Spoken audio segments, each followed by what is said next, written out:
السلام علیکم ناظرین کرام، صفا زمان ٹی وی میں خوش آمدید۔ برناباس وہ انجیل ہے جسے عرصہ دراز تک چھپانے اور مٹانے کی بڑی کوششیں کی گئیں اور جس کے بارے میں 5ویں صدی عیسوی میں یعنی حضرت محمد صلی اللہ علیہ وآلہ وسلم کی تشریف آوری سے تقریباً 100 سال پہلے پوپ جلاشیس اول نے یہ حکم جاری کر دیا تھا کہ اس کتاب کا مطالعہ کرنے والا مجرم سمجھا جائے گا، اور آج یہ کہا جاتا ہے کہ یہ کسی مسلمان کی لکھی ہوئی ہے۔ یہ بات تو اب علمی دنیا میں ڈھکی چھپی نہیں رہی کہ جو انجیل حضرت عیسیٰ علیہ السلام پر نازل ہوئی تھی وہ دنیا سے مفقود ہو چکی ہے۔ اس وقت جو کتابیں انجیل کے نام سے مشہور ہیں، ان سے مراد حضرت عیسیٰ علیہ السلام کی سوانح حیات ہیں، جسے مختلف لوگوں نے قلم بند کیا ہے، اور اس میں آپ کی تعلیمات کا ایک بڑا حصہ پایا جاتا ہے۔ تاریخ سے معلوم ہوتا ہے کہ حضرت عیسیٰ علیہ السلام کے مختلف شاگردوں اور حواریوں نے ایسی ہی کئی انجیلیں لکھی تھیں۔ عیسائیوں نے ان میں سے 4 انجیلوں کو معتبر مانا ہے جو علل ترتیب متی، مرقس، لوقا اور یوحنا کی طرف منسوب ہیں۔ باقی انجیلیں یا تو گم ہو چکی ہیں یا موجود ہیں، مگر عیسائی حضرات تسلیم نہیں کرتے۔ لیکن آج سے تقریباً 250 سال پہلے ایک کتاب دریافت ہوئی جو برناباس حواری کی طرف منسوب ہے۔ حواری یعنی قریبی ساتھی یا خاص شاگرد۔ اس کتاب کی دریافت نے دنیا بھر میں ایک ہلچل پیدا کر دی، اس لیے کہ اس میں نہ صرف یہ کہ بے شمار ایسی باتیں موجود تھیں جس سے عیسائیت کا پورا ایوان منہدم ہو جاتا ہے، بلکہ اس میں نبی آخر الزماں حضرت محمد صلی اللہ علیہ وآلہ وسلم کا اسم گرامی بھی لکھا ہوا تھا۔ اس وقت سے لے کر آج تک بہت سے علماء عیسائیت اور ماہرین تاریخ نے اسی کتاب کو اپنا موضوع بحث بنایا ہے، اور تمام عیسائی علماء نے یہ دعویٰ کیا ہے کہ یہ اصلی انجیل برناباس نہیں ہے، بلکہ اس کا مصنف کوئی مسلمان ہے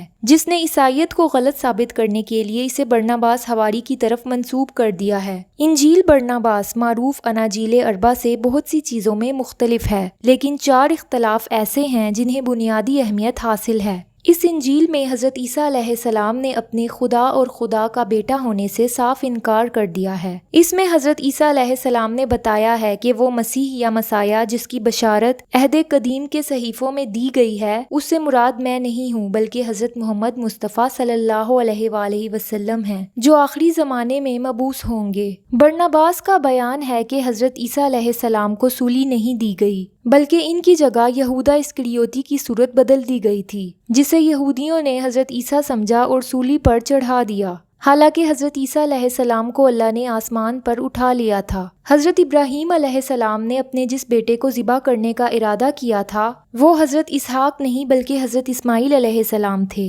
ناظرین کرام، برناباس انجیل کے چیپٹر 42 کی آیت نمبر 14 میں درج ہے کہ میں اس کے لائق بھی نہیں ہوں کہ رسول صلی اللہ علیہ وآلہ وسلم کے جوتے بند یا نالین کے تسمے کھولوں۔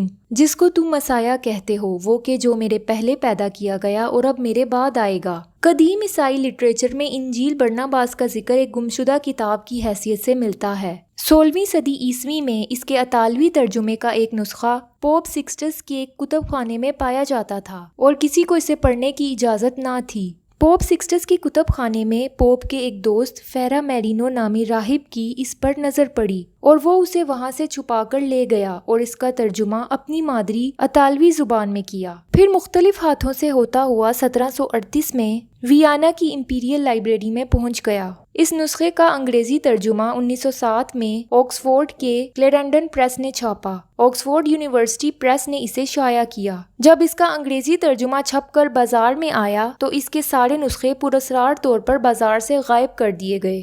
صرف 2 نسخوں کو بچا لیا گیا۔ ان میں سے ایک نسخہ برٹش میوزیم میں موجود ہے اور دوسرا واشنگٹن کی کانگریس لائبریری میں رکھا ہے۔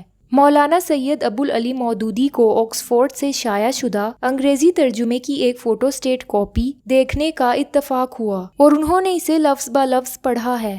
ان کا احساس یہ ہے کہ یہ ایک بہت بڑی نعمت ہے جس سے عیسائیوں نے محض تعصب اور ضد کی بنا پر اپنے آپ کو محروم رکھا ہے۔ عیسائی کہتے ہیں کہ یہ ایک جعلی انجیل ہے جسے کسی مسلمان نے لکھ کر برناباس کا نام دے دیا ہے۔ یہ ایک بہت بڑا جھوٹ ہے۔ اگر یہ کسی مسلمان نے لکھی ہوتی تو مسلمانوں میں مشہور بھی ہوتی اور اس کے نسخے بھی بہت سے مسلمانوں کے پاس ہوتے اور قدیم علماء اور مصنفین اپنی کتابوں میں اس کا حوالہ دیتے، لیکن کسی کے ہاں اس کا ذکر نہیں ملتا اور نہ ہی دنیائے اسلام کے قدیم کتب خانوں کی فہرست میں اس کا نام ہے۔ حقیقت یہ ہے کہ نبی کریم صلی اللہ علیہ وآلہ وسلم کی پیدائش سے بھی 75 سال پہلے پوپ گلیشیس کے زمانے میں بدعقیدہ اور گمراہ کن کتابوں کی جو فہرست مرتب کی گئی تھی اور ایک پاپائی فتوے کے ذریعے سے جن کا پڑھنا ممنوع قرار دیا گیا تھا، ان میں انجیل برناباس بھی شامل تھی۔ سوال یہ ہے کہ اس وقت کون سا مسلمان تھا جس نے یہ جعلی انجیل تیار کی تھی؟ یہ بات تو خود عیسائی علماء نے تسلیم کی ہے کہ شام، اسپین، مصر وغیرہ کی ابتدائی مسیحی کلیسا میں ایک مدت تک برناباس کی انجیل رائج رہی ہے اور 6 صدی میں اسے ممنوع قرار دے دیا گیا۔ عیسائی برناباس کو حضرت عیسیٰ علیہ السلام کا بہت قریبی حواری تو مانتے ہیں اور یہ بھی مانتے ہیں کہ انہوں نے انجیل لکھی تھی، لیکن وہ انجیل جب انہیں دستیاب ہوئی تو اسے ماننے سے انکار کر دیا، کیونکہ اس میں اسلام کی حقانیت اور حضور صلی اللہ علیہ وآلہ وسلم کی آمد کی واضح بشارتیں موجود تھیں۔ برناباس حواری کا اصل نام یوسف تھا۔ حضرت عیسیٰ علیہ السلام کے دوسرے حواریوں نے ان کا لقب برناباس رکھا، جس کے معنی نصیحت کا فرزند ہیں۔ اس سے اندازہ ہوتا ہے کہ حضرت عیسیٰ علیہ السلام کے حواریوں میں ان کی کیا قدر و منزلت تھی۔ ناظرین کرام، اس ویڈیو میں بتائی گئی تمام باتیں میں نے مختلف کتابوں اور مضامین سے اخذ کی ہیں۔ اگر کسی کو ریفرنس جاننا ہو تو آپ کمنٹ کر سکتے ہیں۔ اگر آپ تاریخ میں دلچسپی رکھتے ہیں تو میرے چینل کو سبسکرائب کر سکتے ہیں۔ مجھے اجازت دیجیے، اللہ حافظ۔